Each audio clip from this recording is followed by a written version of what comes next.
അസ്സലാമു അലൈക്കും. ഇപ്പോൾ പുതിയതായിട്ട് ഇറങ്ങിയ ഷോളിൽ നമ്മൾ കേൾക്കുന്ന രണ്ട് ടേമാണ് ഹെവി ഷിഫോൺ അല്ലെങ്കിൽ ലേസർ ജോർജറ്റ്. ഒരുപാട് ആൾക്കാർ വിചാരിക്കുന്നുണ്ട് ഇത് രണ്ടും സെയിം ആണെന്ന്. അപ്പോൾ അത് രണ്ടും സെയിം ആണോ എന്നാണ് ഇന്നത്തെ വീഡിയോയിൽ ഞാൻ പറയാൻ പോകുന്നത്. രണ്ടിൻ്റെയും പോസിറ്റീവ്സും നെഗറ്റീവ്സും പറയുന്നതായിരിക്കും. ആദ്യമായിട്ട് ഹെവി ഷിഫോണും ലേസർ ജോർജറ്റും സെയിം മെറ്റീരിയൽ അല്ല. നിങ്ങളിതിൽ കാണുന്ന റെഡാണ് ലേസർ ജോർജറ്റ്, മറ്റേത് ഹെവി ഷിഫോണാണ്, ആ ഒരു ബീച്ച് ഷെയ്ഡ്.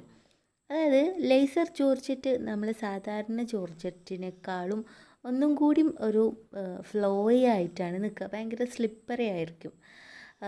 ഇപ്പോൾ നിങ്ങളിതിൽ കാണുന്നുണ്ടാവും, ഇത് ലേസർ ജോർജറ്റാണ്, അത് കുറച്ചും കൂടി ട്രാൻസ്പെറൻറ്റും ആയിരിക്കും. അതുപോലെ ലേസർ ജോർജറ്റ് നമ്മൾ ടച്ച് ചെയ്യുന്ന സമയത്ത് ഭയങ്കര റഫായിരിക്കും, പരുക്കനായിരിക്കും. അതുപോലെ അത് ഇട്ട് കഴിഞ്ഞാലും നമുക്ക് ഷിഫോണിൻ്റെ അത്ര തന്നെ ജോർജറ്റിനൊരു ക്ലീൻ ആയിട്ടുള്ളൊരു ടെക്സ്ചർ തോന്നില്ല, ഒരു കുത്തായിരിക്കും. നമ്മൾ ഷോൾ ഇങ്ങനെ എടുത്ത് നോക്കുമ്പം അതിൻ്റെ ഒരു നെറ്റ് എഫക്റ്റ് ആയിരിക്കും. പക്ഷേ ഷിഫോൺ അങ്ങനെയല്ല, അത് ഭയങ്കര സ്മൂത്ത് ആയിട്ടുള്ളൊരു ടെക്സ്ചറാണ് വരിക. And this one is heavy chiffon. നോർമലായിട്ട് നമുക്ക് ഷോപ്പിൽ നിന്നൊക്കെ വാങ്ങി കിട്ടുന്ന ഷിഫോണിനേക്കാളും ഹെവി ഷിഫോണിലുള്ള ഡിഫറൻസ് എന്ന് പറയുന്നത് അത് ഭയങ്കര തിക്കായിരിക്കും. അപ്പോൾ അത് തിക്കായതുകൊണ്ട് തന്നെ നമ്മൾ ഇടുന്ന സമയത്തും നമ്മളുടെ ഫേസിനും ആ ഒരു തിക്നെസ് അല്ലെങ്കിൽ ആ ഒരു ക്വാളിറ്റി ഫീൽ ചെയ്യും. നോർമൽ ഷിഫോണിനേക്കാളും ഒന്നും കൂടി quality കൂടിയതായിരിക്കും heavy chiffon.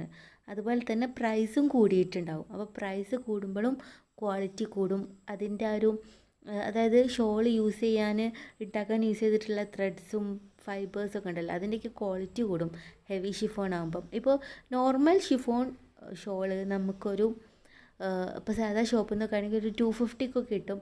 Heavy chiffon വന്നിട്ട് നമുക്ക് പ്രൈസ് വരുമ്പം ഒരു മാക്സിമം പോയാൽ ഒരു 350 ആവും. അപ്പം ആ ഒരു പ്രൈസിൽ തന്നെ ആ ഒരു ക്വാളിറ്റി ഇതുണ്ട്. അപ്പം ഷിഫോണിനേക്കാളും ഒന്നും കൂടി ഹെവി ആയിരിക്കും. അപ്പോൾ ഹെവി ഷിഫോണും ലേസർ ജോർജറ്റും ഒന്നല്ല. അപ്പോൾ എനിക്ക് തോന്നുന്നു ഒരുപാട് ഓൺലൈൻ ഷോപ്പിൽ ഞാൻ തന്നെ കണ്ടിട്ടുണ്ട് സെയിം ആണെന്ന് പറഞ്ഞിട്ടാണ് അവർ സെയിൽ ചെയ്യുന്നത്. ഹെവി ഷിഫോൺ കറക്റ്റ് നമ്മൾ പറഞ്ഞാൽ നമ്മൾ പർദ്ദൻ്റെ മെറ്റീരിയൽ ഉണ്ടാവില്ലേ, ആ ഒരു മെറ്റീരിയലിനോട് അറ്റാച്ച് ചെയ്ത് വരുന്നൊരു മെറ്റീരിയലാണ്. കറക്റ്റ് അതല്ല, പക്ഷേ ഏകദേശം ഒരു പർദ്ദൻ്റെ മെറ്റീരിയലിൻ്റെ തിക്നെസ്സും ക്വാളിറ്റിയും ടെക്സ്ചറൊക്കെ ഉള്ളൊരു മെറ്റീരിയലാണ് ഹെവി ഷിഫോണിന് വരിക. അപ്പം ഇപ്പോൾ നമ്മൾ ഗൾഫിൽ നിന്നൊക്കെ ഹെവി ഷിഫോൺ പർച്ചേസ് ചെയ്യുകയാണെന്നുണ്ടെങ്കിൽ നമുക്ക് നല്ല ക്വാളിറ്റി ഹെവി ഷിഫോൺസ് അവൈലബിൾ ആണ്. പക്ഷേ നമ്മുടെ നാട്ടിൽ നമ്മളിപ്പോൾ എത്ര നല്ല ഹെവി ഷിഫോൺ വാങ്ങിയാലും ഗൾഫത്തേക്ക് ഒരു നോർമൽ ക്വാളിറ്റി ഷിഫോണാണ് നമുക്ക് നാട്ടിൽ ഹെവി ഷിഫോണായിട്ട് കിട്ടുന്നത്. അപ്പോൾ രണ്ടും തമ്മിൽ നല്ല ഡിഫറൻസ് ഉണ്ട്. അപ്പം പിന്നെ പക്ഷേ എനിക്ക് തോന്നുന്നു ഹെവി ഷിഫോൺ കുറച്ചും കൂടി ചൂട് കൂടുതലാണ്. അപ്പോൾ അങ്ങനെയൊക്കെ നോക്കുന്ന സമയത്ത് ലേസർ ജോർജറ്റ് ഭയങ്കര തിന്നാണ്, എന്നാൽ ഇടാൻ കുറച്ചും കൂടി കംഫർട്ടബിളാണ്. ഇപ്പോൾ നമുക്ക് പിൻ ചെയ്യാനാണെങ്കിലും അല്ലെങ്കിൽ ഹെഡിൽ നല്ല രീതിയിൽ പ്ലേസ് ചെയ്യാൻ പറ്റുന്നത് ലേസർ ജോർജറ്റാണ്. കാരണം ജോർജറ്റിൻ്റെ ആ ഒരു റഫ്നെസ് മാറിക്കഴിഞ്ഞ് ഒരു സ്മൂത്തായിട്ടുള്ള ജോർജറ്റ് ആണ്. അപ്പം നമുക്കൊന്നും കൂടി ഗ്രിപ്പാണ്, എന്നാൽ ഷിഫോണിൻ്റെ അത്ര തന്നെ ചൂടുമില്ല. പിന്നെ നമുക്ക് സ്റ്റെയിനൊക്കെ എന്തെങ്കിലും ആയിക്കഴിഞ്ഞാണെങ്കിലൊക്കെ റിമൂവ് ചെയ്യാനൊക്കെ ജോർജറ്റാണ് ബെസ്റ്റ്. പിന്നെ ഞാൻ പറഞ്ഞില്ലേ, തലയിൽ വീഴാണ്ട് നിൽക്കാൻ, അധികം പിന്നെ അങ്ങനെ ഒരുപാട് യൂസ് ചെയ്യാണ്ടിരിക്കാൻ, ലെയർ എടുക്കാൻ, അങ്ങനത്തെ കാര്യങ്ങൾക്കൊക്കെ നമുക്ക് ലേസർ ജോർജറ്റാണ് ബെസ്റ്റ്. അപ്പം നോർമൽ ജോർജറ്റിനേക്കാളും ഒരുപാട് നല്ലതാണ് ലേസർ ജോർജറ്റ്, നോർമൽ ഷിഫോണിനേക്കാൾ ഒരുപാട് നല്ലതാണ് ഹെവി ഷിഫോൺ. പക്ഷേ ഇത് രണ്ടും ഒന്നല്ല. പിന്നെ ലേസർ ജോർജറ്റ് നമുക്ക് അധികം അങ്ങോട്ട് അയൺ ചെയ്യേണ്ട ആവശ്യമില്ല, മറിച്ച് നമ്മൾ ഹെവി ഷിഫോൺ നല്ല രീതിയിൽ അയൺ ചെയ്തിട്ടില്ല എന്നുണ്ടെങ്കിൽ നല്ല വൃത്തികേടായിട്ടുള്ളൊരു ലുക്കാണ് കിട്ടുക. നമ്മൾ പർദ്ദ ആലോചിച്ചാൽ മതി.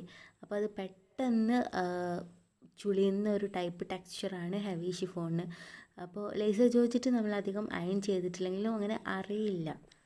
ഇനി ഒരു ഷോള് നല്ലതാണോ എന്ന് നോക്കാൻ വേണ്ടിയിട്ട് ഏറ്റവും ബേസിക്കായിട്ട് നിങ്ങൾ നോക്കേണ്ടത് അതിൻ്റെ സ്റ്റിച്ചിങ്ങിൻ്റെ അവിടെയാണ്. ഇപ്പോൾ ലേസർ ജോർജറ്റിൻ്റെ അവിടെയാണെങ്കിൽ സ്റ്റിച്ചിങ് കുറച്ച് നല്ല വീതിയിലാണ് വന്നിട്ടുണ്ടാവുക. ഹെവി ഷിഫോണിൻ്റെ സ്റ്റിച്ചിങ്ങും ഒന്നുകൂടി സ്മൂത്ത് സ്റ്റിച്ചിങ് ആയിരിക്കും. കണ്ടോ, ജോർജറ്റിൻ്റെ പോലെ തന്നെ ആ ഒരു സ്റ്റിച്ചിങ്ങിൻ്റെ അവിടെ അത്ര തന്നെ തിക്നെസ് ഹെവി ഷിഫോണിൻ്റെ സ്റ്റിച്ചിങ് ഉണ്ടാവില്ല, ഒന്നും കൂടി ക്ലാസി ആയിരിക്കും. നമുക്ക് യൂസ് ചെയ്യാനും മെയിൻറ്റെയിൻ ചെയ്യാനും നല്ല എളുപ്പവും ഇട്ട് കഴിഞ്ഞാൽ അധികം ഹോട്ടൊന്നും ഇല്ലാതെ നല്ല കംഫർട്ടബിൾ ആയിട്ടുള്ളതും ലേസർ ജോർജറ്റാണ്. പക്ഷേ ഹെവി ഷിഫോൺ എന്ന് പറയുന്നത് കുറച്ചും കൂടി ഒരു സ്റ്റാൻഡേർഡ് ആൻഡ് ക്ലാസി ഒരു എക്സ്പെൻസീവ് ലുക്ക് നൽകുന്ന ഒരു ഐറ്റം ഹെവി ഷിഫോണാണ്.